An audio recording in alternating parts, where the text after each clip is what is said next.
สบายดีสบายดีพี่น้องมื้อนี้บ่าวน้อยก็ได้ลงมาเขตสมสง่าเนาะเพื่อมาเยี่ยมยามชาวสวนปลูกผักบัวและจุดที่บ่าวน้อยยืนอยู่นี่ก็แม่นทางรถไฟนครหลวงเวียงจันทร์สถานีนครหลวงเวียงจันทร์ซึ่งเป็นเส้นทางคมนาคมที่ว่าจากขั้วมิตรภาพหนึ่งเข้ามาสถานีคำสวัสดิ์ซึ่งเป็นสถานีนครหลวงตอนนี้บ่าวน้อยกับกำลังจะย่างลงไปสวนปลูกผักบัวเนาะสบายดีสบายดีสิไปใส่แหละนี่มันเก็บผักนี่ดิเก็บผักยังก่อผักขี้เล็กไปเก็บอยู่ใส่เก็บน้ำมันนี่แหละโอ้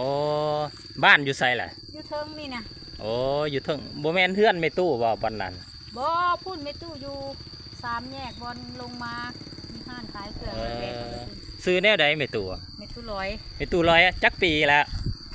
60 ปี60ทวนเลยอ๋อไปเก็บผักขี้เหล็กไปต้มพอได้ขายพอได้เงินจ่ายเงินใช้อ๋อเฮ็ดยังแน่อยู่บ้านเฮ็ดยังอยู่บ้านน้ำลูกน้ำเต้าเขาไปเฮ็ดเวียกล่ะโอ้เพิ่นเฮ็ดหลายเหตุการณ์เนาะมันจะไม่ตู้เราบ่ได้เฮ็ดยังนอกจากเฮาเก็บผักขี้เหล็กแท้นี่เฮาเก็บผักยังโอ้ขายเฮาไปขายอยู่ไสโอ้ยแล้วก็โทรคันได้หลายแล้วก็โทรให้แม่ค้ามาเอาโอ้เพิ่นซื้อขายกันจังได๋ล่ะเอา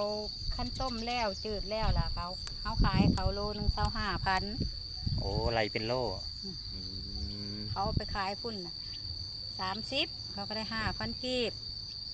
คูเมอร์บ่บ่บางเมื่อ2 ทิศเทื่อนึง2 ทิศเทื่อนึงเผื่อมันปรุงมันน่ะเนาะมันหลายคนเก็บเด้เจ้าเฮ็ดเวียกอยู่ไสอยู่นี่บ่บ่าวน้อยก็มาเลาะเบิ่งเศร้าหัวเศร้าสวนนี่แหละว่าเพิ่นปลูกหยังช่วงนี้นะพื้นฐานไม่ตู้คนทางใดบ่มีไห้บ่มีนาดอกบ่มีไห้บ่มีนา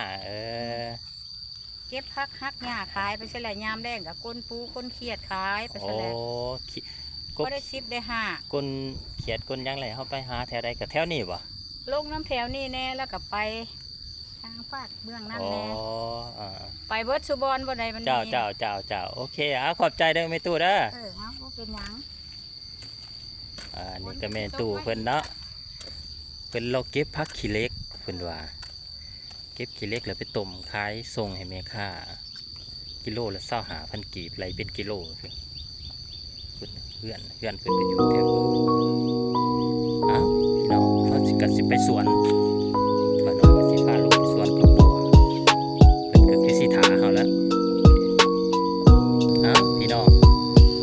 ตอนนี้บ่าวน้อยก็มาฮอดสวนของเพิ่นแล้วเนาะทางเข้าไปก็ไกลเติบเดี๋ยวบ่าวน้อยสิย่างเข้าไปเนาะ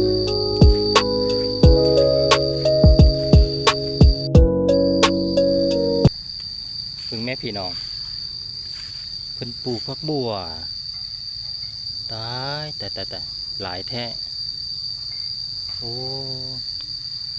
เพิ่นปลูกเป็นสินค้าขายส่งตลาดบ้านหน่อยสิพาย่างเข้าไปเนาะ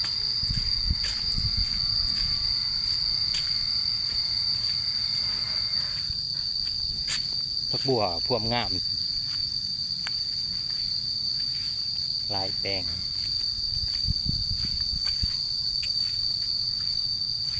นี่แหละเพิ่นว่ามีหัวมีสวนมีดินมีดอนปลูกหยังก็ได้ขอเพียงแต่มีความดุมันมีความขยันภาคเพียร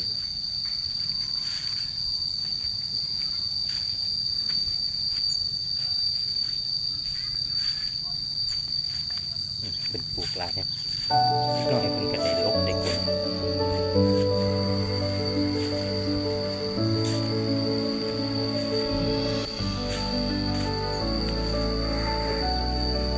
พี่น้อง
กผักบัววะอ๋อหลายเนาะผักบัวนี่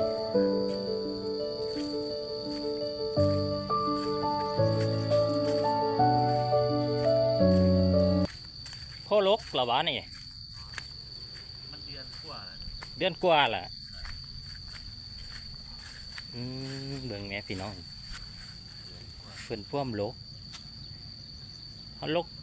ไปทรงเพิ่นวะหรือแม่ข่ามาหับกระบอน ดีแม่ข้ามาครับเอา อ๋อมีแม่ข่ามาหับเอาได้พี่น้องเพิ่นว่ามาหับหอดสวน เจ้า เขาขายจังได ตัวนี้ว่า เจ้า 14,000 กีบ 400,000 นี่ละราคาหนาสวนราคาสวนเลยแมันบ่ หาส่วนเลย อ๋อหากส่วนแม่ข่าสิไปขายราคาอื่นนั่นเอาแล้วแต่เพิ่นเนาะตัวนั้น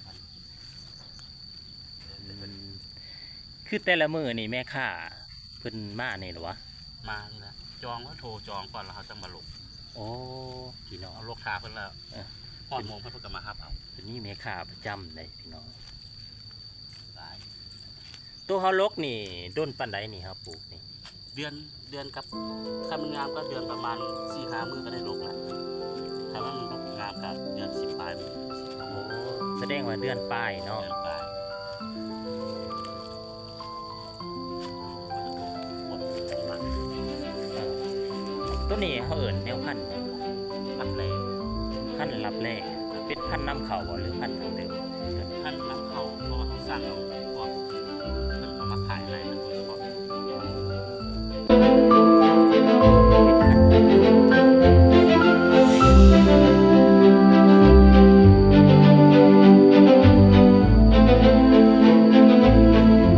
ขาทานแน่ไอ้สิเป็นท่าน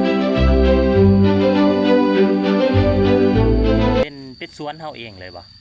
อันนี้ดินเฮาเศร้าดินนาบา โอ้ ดินนาบา เฮาเซาเพิ่นเนาะเซาเพื่อ เศร้าแต่เห็นนาแต่ว่าอันส่วนนี้เพิ่นให้เฮ็ดฟรี โอ้หน้ามันอยู่ไสอยู่ฝุ่นต่อๆกันหั่นบ่ ลุ่ม โอ้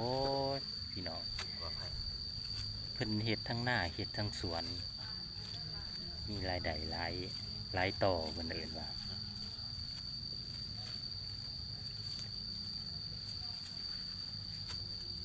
เนาะขายมีแม่ค้ามาหับกระบอน ค่าโดยครับเอา นี่เพิ่นกำลังลกพี่น้อง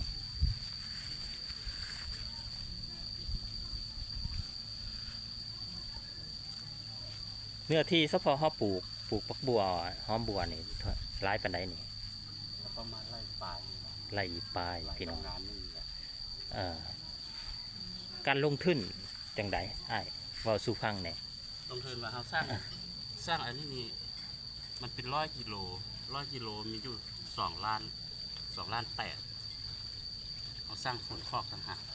อืม เพราะว่าเฮามันบ่ได้นั่น เจ้า บ่ได้เอาพันธุ์ไว้เองมันจะสร้างเอาอยู่ เจ้า ก็สั่งยาเพิ่นผู้เพิ่นมาขายไหนฮะ อืมปีหนึ่งเฮาปลูกได้จักครั้ง เขาหาว่า เริ่มเฮ็ดแล้วมันก็ได้หลายเทื่ออยู่พอเราใส่สอนแต่ว่าช่วงนี้เขามันฤดูฝนเราเฮ็ดบ่ได้หลาย มันปลูกยากบ่ล่ะดูผลหรือจังได มันปลูกยาก อืม ปลูกยากฝนลงแล้วมันก็บ่จะขึ้น การดูแลการบำบัดจังได ก็เฮ็ดละครั้งใส่ปุ๋ยเนี่ยฉีดยาคือแล้วแต่ เป็นประเภทหญ้าประเภทนี้เฮาได้ลกบ่ ลก ได้ลกเนาะ จ้างฝนลก อื จ้าง ม ฝนเป็นลก อืมแห้งงานนํกันทั้งหมดจักคนมีแต่ครอบครัวนี่บ่ มีครอบครัวเฮามีแต่2 คน สองค คน น จ้างให้งานมารีให้ อ๋อมือปลูกครับบ่ จ้างให้งานมาปลูกซอย อ่ะ มันคิดเป็นตอนเช้าละ100,000 กีบ เจ้าอันจักซี่นี่เฮาปลูกจะได้ปลูกหัวมันบ่หรือจังได หัวแหละ เป็นหัว เป็นหัวเขาเอาหัวมาแล้วเขาตัดไปสิแล้วเขาก็รีมันเงาเรื่องมันจะมีอยู่3 หัวหรือ4 หัวเขาก็มา เอ ตัด อ แล้วหัวแหงมันดอกมันเป็นหัวแหง อ๋อ มา เป็นหัวแหง เป็นหัวแหงมา อืม เป็นหัวแหงมาแล้ว เป็น เขา ปลู ก็ ก มา หัว ตัดแล้วเขาก็มาลงตีหนาแล้วก็ลงเน็บ อ่าอันที่เฮาเห็นมันมีพระโคมพระนี่ เฮาหว่านบ่หรือว่ามันปลูกมันเกิดเกิดเอง เกิดเองเกิดธรรมชาติเอง อืม มันมาฝุ่นมาตรงนั้น เฮาก็เก็บบ่หรือว่าถิ่มไปเลยเฉพาะพระผม กินก็ได้ กินก็ได้ กินก็ได้อืม ส่วนหลายเขาก็บอกกินแล้วมันเขาลบทิมเพราะว่ามันหกหอมบัวมันบกขึ้นเด้ เจ้า ได้ลบทิมสิส่วนหลายบางคนก็เพื่อนก็มาเก็บเอาไปซุปสิเอาไปขายก็มีอยู่ตลาดน้อยนะ โอ้มันเป็นพระผมน้อยเนาะมันเกิด น้อย เกิดตามธรรมศาสตร์ของมันเนาะ ธรรชติเอง อืมนอกจากพักบัวมันก็จะมีพระโคมน้อย ช่วงนี้เขาคันมันยามมัน11 12เขาเล่นอันนั้นเขาเล่นนั่นผักสลัด อืม ผักสลัดผักกาดห่อตีหมี โอ้ กาดดอก อันยังจะปลูกผักสลัดกัน เพราะว่าอันช่วงนี้เขาฤดูฝนที่เขาปลูกบ่ได้ อ่า เอามาเล่นหอมบัวเอา อันเก็บกู้งวดนี่เบิดแล้วเขาสิปลูกหยังต่อ ว่าสิลงหอมบัวอีกคือเก่านะ ลงหอมบัวเพราะว่ามันยังปลูกได้เนาะ ได้ อืม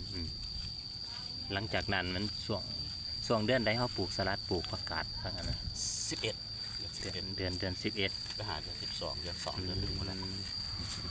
เดือน1ไปหาเดือน2เดือน3 เป็นหนามเป็นหยังเขาใส่จังนั้นใส่น้ำ ใส่บาดาล บาดาล บาดาล เจ้า ใส่บาดาลเอา เนาะพี่น้องผู้ดีงามผักบัวคือว่าบ่แก่บ่หยังปันใดเนาะสำนี้เนาะ พอดีลงพอดีฮอดเดือนปลายหน่อยนี่ ถ้าว่าเฮาบ่ลกสำนี้ท่านสิ มันจะลงหัว มันจะลงหัวเฮ็ดให้ใบบ่งามเนาะ มีค่าจะบวกผมมัน โอ้ตัวนี้เฮาเน้นคายใบอยู่เนาะ ขายไปขายหัวน้อยบ่ขายหัวใหญ่ อืม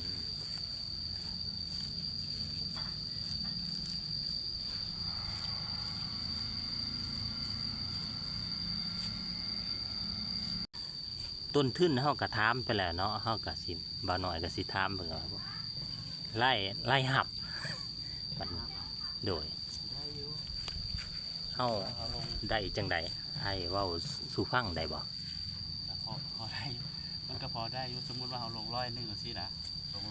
100บัตรเรามันลงได้30-40หมื่นที่เขาก็ตีสิเงินเอาสิล่ะ อืม 14แสนสิล่ะก็ อืม เป็นหลายล้านก็ลงทุนอยู่ประมาณ4-5 ล้าน อืมหมายว่าลงทุนทั้งหมดประมาณ 4-5 ล้าน 4-5 ล้าน รายได้ทั้งหมดเฉลี่ย เฉลี่ยเลย10 ปลายล้าน 10ปลายล้าน ก็ถือว่า 2-3 เท่าเนาะ 2-3 ทบ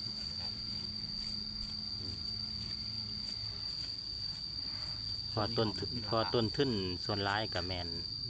บ่เรื่องให้งานกับเฮาเองเนาะ ทีมงานเอง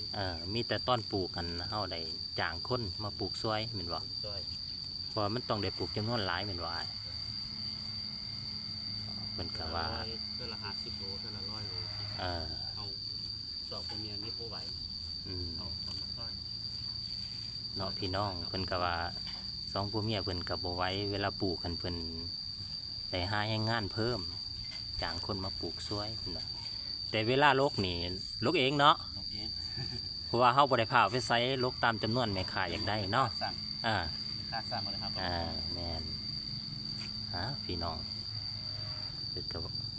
เว้าสู่ฟังหลายอย่างเนาะ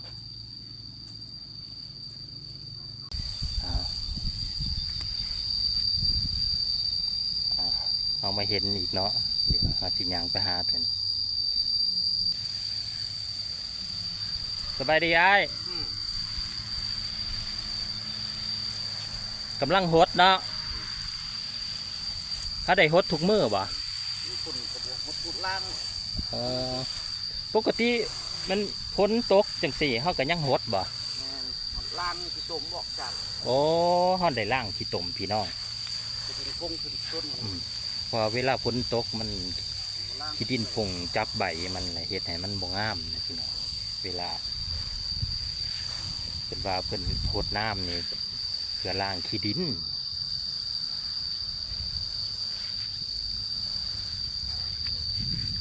ตัวนี้ได้จักทิศแหละนี่นานของอ้ายนี่ 3 ที่ปลาย 30ปลายมอสิได้เก็บกู้แหละได้นี่เนาะ ห้ามเหียน โอ้ลูกเต่าก็ไปหาหมองเฮียนนะลูกเต่าก็บ่ค่อยได้ซอยเนาะมีแต่เพิ่นกับครอบครัวส่วนของไอ้ายมอนเพิ่นน่ะก็อีกบ่พอเท่าใดมื้อก็สิได้เก็บกู้แล้วเพิ่นน่ะเพิ่นกำลังฮดบ่แม่นว่าฮดอันย่านมันตายได้พี่น้องบ่เพิ่นว่าล่างขี้ดินพอเวลาฝนตกถึกนี่ขี้ดินมันจะผงจับใบนี่นะเฮ็ดให้ผักบัวบ่งามเพิ่นฮดก็เพื่อล้างขี้ดินเอาพี่น้อง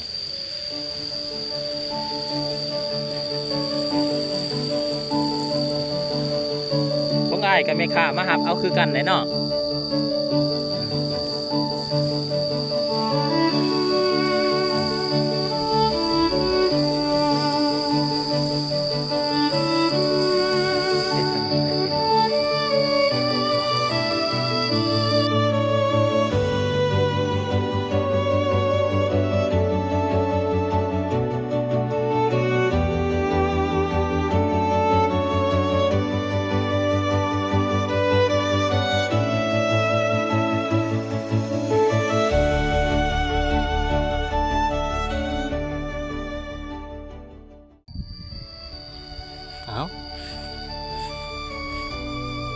เขาก็เห็นเพิ่นกำลัง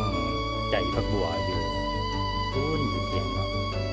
ว่าน้อยก็สิพาย่างไปหาเพิ่นเนาะ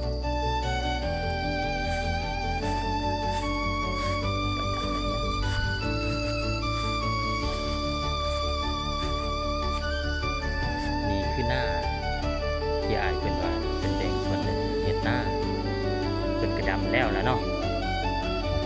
ดีงามเขาเป็นงาม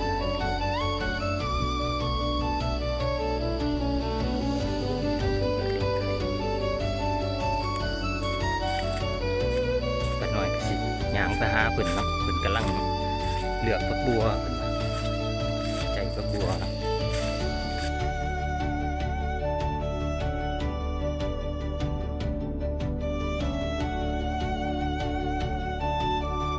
สบายดี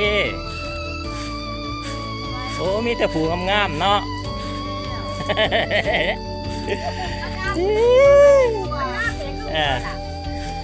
เดี๋ยวว่าเนาะมีแต่ผูงามๆคนหัวก็คือคนที่ถึกใจอะไรเพิ่นว่าเออเพิ่นกำลังล่างพี่น้องล่างตะบวงลี่อันนั้นกาบที่บ่งามแม่นบ่แม่ค้าเพิ่นมาหับเอาอยู่ฟิล์มบ่จักหน่อยบ่เพิ่นมามือแรงเพิ่นนัดมือสวยเพิ่นนัดมือแรงพี่น้องและทั้งเจ้าของสวนนี่เพิ่นก็ลกถาเก็บถาลิถาล้างถามื้อนี้มีออเดอร์เข้าหลายบ่แม่ค้ามาลายใช่ไหมถามเนี่ยพี่เออุ้ยออเดอร์ลายบ่นี่นะออเดอร์มากผักออเดอร์นี่ลายแต่ว่าคนดีบ่หลายออเดอร์เศร้าเลยนี่นะให้ว่าน้อยลิซอยบ่นี่น้อยน้อง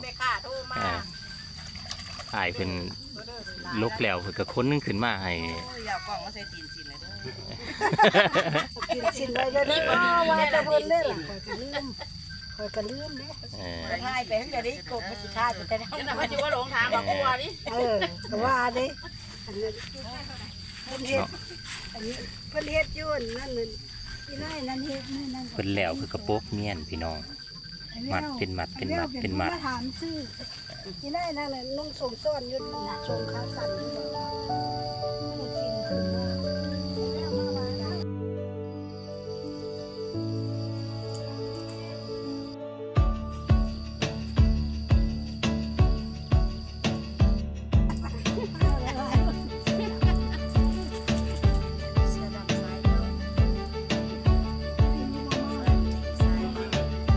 ค คือว่าสายเมาสายตีก็สุพังดูเป็นแนวใด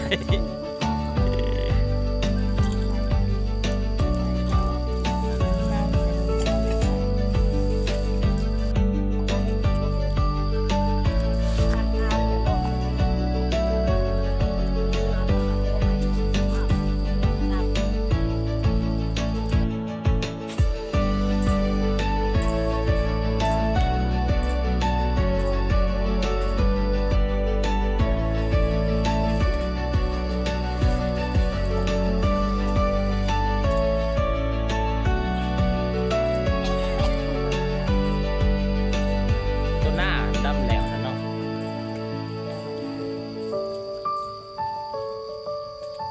ของเจ้าอื่นว่าที่กำลังเห็นไทย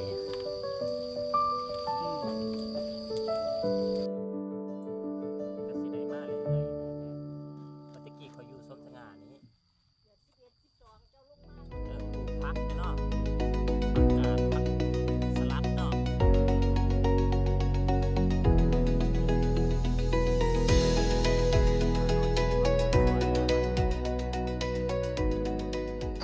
เนาะพี่น้อง